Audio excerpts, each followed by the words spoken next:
श्री स्वामी समर्थ। मित्रांनो, शिवभक्तांसाठी सर्वात मोठा उत्सव असलेला महाशिवरात्री यंदा 8 मार्च रोजी साजरा होत आहे। महाशिवरात्री हा शिवभक्तांसाठी अतिशय खास दिवस आहे। मान्यतेनुसार या दिवशी महादेव आणि पार्वती यांचा विवाह झाला होता।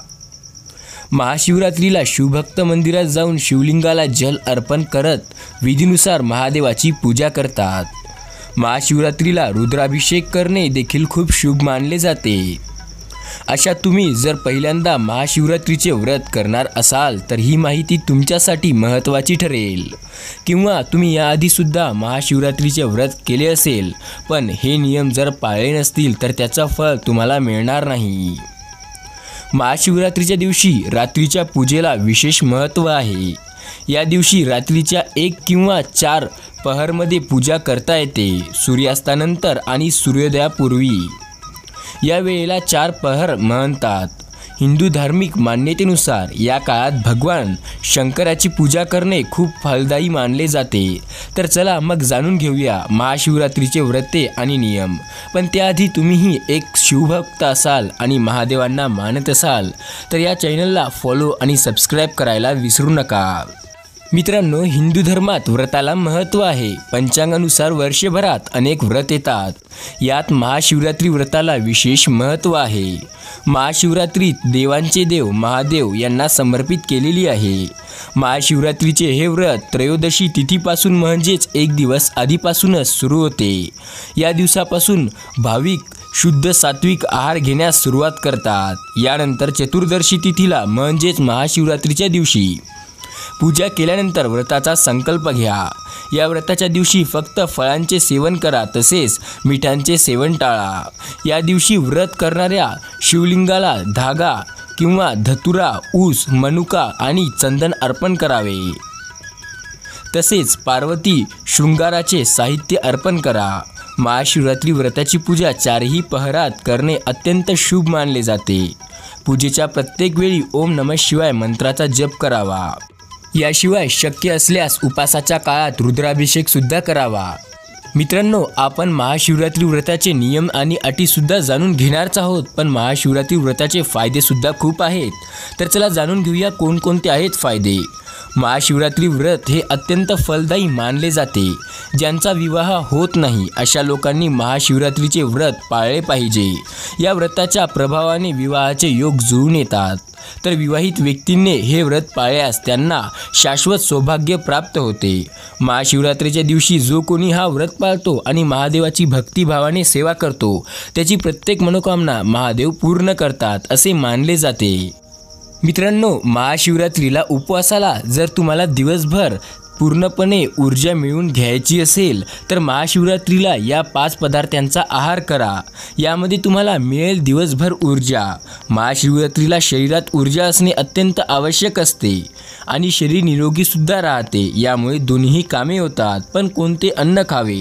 कारण महाशिवरात्रीच्या वेळी बऱ्याचपैकी हिवाळा संपून ऊन वाढत असते। म्हणून पाणीदार फळे, शरीराला ऊर्जा देणारे पदार्थ या काळात सेवन करावे लागतात, जेणेकरून शरीरात पाण्याची कमतरता भासणार नाही। तर चला जाणून घेऊया कोणकोणते आहेत ते फळे। महाशिवरात्रीचे व्रत शिवभक्तांसाठी अतिशय खास असते। संपूर्ण भारतात महाशिवरात्रीचे एक खास महत्त्व आहे। या दिवशी महादेव आपल्या भक्तांना आशीर्वाद देतात अशी श्रद्धा आहे। देशभरातील लोक या दिवशी उपवास करतात। मात्र हे व्रत पाळताना काही गोष्टीची खबरदारीसुद्धा घ्यावी लागते। पूजा उपवासाचे काही विशेष नियम देखील पाळले जातात। म्हणून आज आपणही महाशिवरात्रीला कोणते पदार्थ खावे ते जाणून घेणार आहोत। महाशिवरात्रीला शरीराला ऊर्जा मिळणे आणि शरीर निरोगी राहण्यासाठी मदत होईल असे अन्न खावे लागेल। कारण महाशिवरात्रीच्या वेळी बऱ्याचपैकी आपल्याला खूप वेळा कमतरता शरीरात येऊ शकते। त्यामुळे आपल्याला असे पदार्थ खायला लागतात।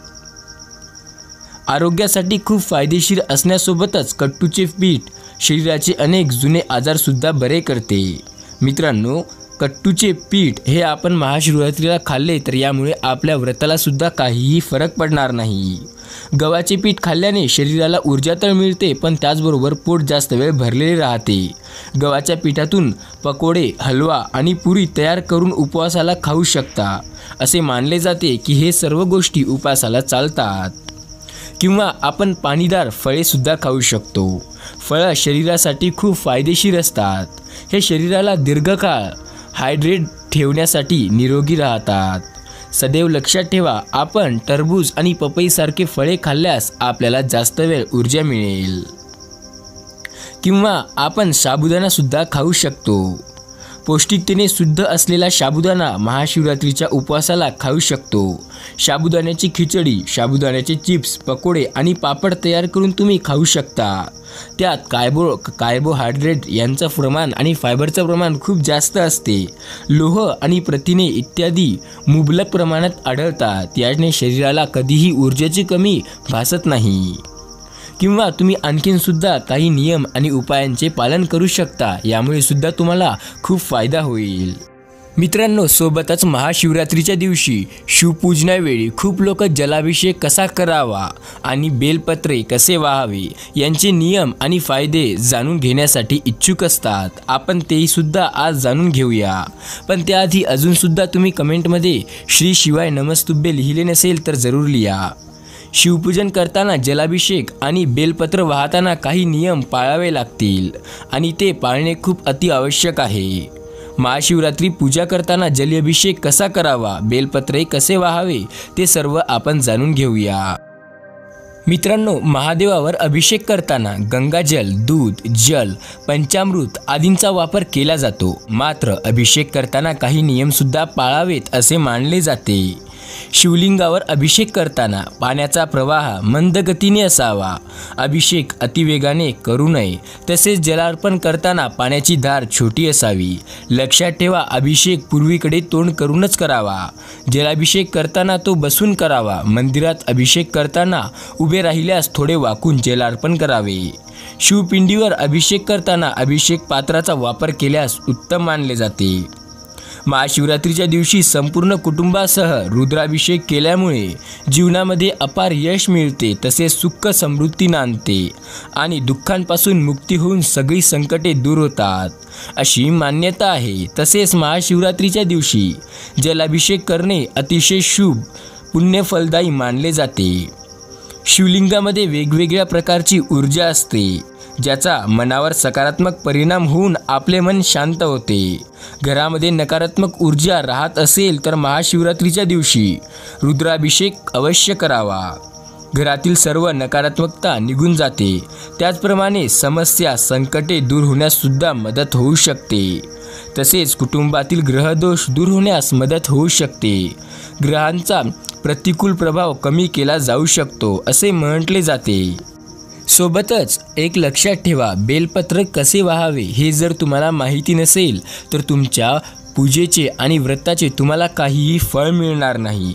त्यामुळे हे नक्की जाणून घ्या. बेलपत्राशिवाय भगवान शिवाची पूजा अर्पण हे अपूर्ण मानली जाते. भगवान शिवाची पूजा बेलपत्राशिवाय पूर्ण कधीच होत नसते आणि त्यात काही सुद्धा नियम व अटी आहेत. अभिषेक केल्यानंतर शंकराला बेलपत्र अर्पण करावे. बेलपत्रासोबत भांगाचे पान, धोत्र्याचे पान, फळ या व्यतिरिक्त घोंगलांचे फुलं वाहण्याची विदर्भात परंपरा आहे. दक्षिण भारतात महाशिवरात्रीला शंकराला निळी कमळे वाहण्याची प्रथा आहे. त्याचप्रमाणे अशोकाची पाने, आवळीची पाने, कण्हेरीची पाने, कदंबाची पाने, ब्राह्मणाची पाने, आघाडीची पाने शिवशंकराला शिवपूजनावेळी वाहिली जातात असे सांगतात. महाशिवरात्रीच्या दिवशी शिवलिंगावर बेल अर्पण करतात. त्या बेलाला 3 पाने असल्याची खात्री करूनच शिवलिंगावर अर्पण करावे. बेलपत्र हे 3पेक्षा कमी किंवा 3पेक्षा जास्त असू नये. बेलपत्र अर्पण करताना ते फाटलेले किंवा खराब झालेले असू नये. 3 पाने पूर्ण असावीत आणि ते पूर्णपणे चांगले असावे. काही लोक शिवाभिषेक सुद्धा योग्य पद्धतीने करतात, बेलपत्र सुद्धा योग्य पद्धतीने वाहतात, पण त्यांना देवाची प्रदक्षिणा कशी घालावी हे माहिती नसते, त्यामुळे त्यांची पूजा पूर्णपणे असफल होते. कोणत्याही शिवमंदिरात गेल्यावर अर्धीच प्रदक्षिणा घालावी असे सांगितले जाते. जे लोक पूर्ण प्रदक्षिणा घालतात त्यांची पूजा असफल मानली जाते. शिवलिंगाला जोडून जी मर्यादा आखून दिली आहे तिला शिव निर्माल्य असे म्हणतात. ते ओलांडून जाऊ नये असे सांगितले जाते. शिवमंदिरात गेल्यावर एका बाजूने प्रदक्षिणा घालण्यास सुरुवात करावी. जेथे शिवतीर्थ किंवा शिव निर्माल्य येते तिथून माघारी फिरावे आणि पुन्हा देवासमोर यावे. यानंतर दुसऱ्या बाजूने प्रदक्षिणेत सुरुवात करावी. पुन्हा शिवतीर्थ किंवा शिव निर्माल्य येथे तिथपर्यंत जावे आणि परत मागे फिरून देवासमोर यावे. अशा पद्धतीने एक प्रदक्षिणा पूर्ण होते. अनेकदा एका बाजूने गेल्यास शिवतीर्थ किंवा शिवनिर्माल्य येते. ते वाट बंद केली असते. तेथून मार्ग मागे फिरण्यातच देवासमोर येऊन नमस्कार करून प्रदक्षिणा पूर्ण करायची असते. दुसऱ्या बाजूने पुन्हा शिवतीर्थ किंवा शिवनिर्माल्य असे तेथे जात नाही. मात्र असे केल्यास प्रदक्षिणा पूर्ण राहते, ती पूर्ण मानली जात नाही. त्यामुळे तुम्ही योग्य पद्धतीने प्रदक्षिणा घालावी असे सांगितले जाते.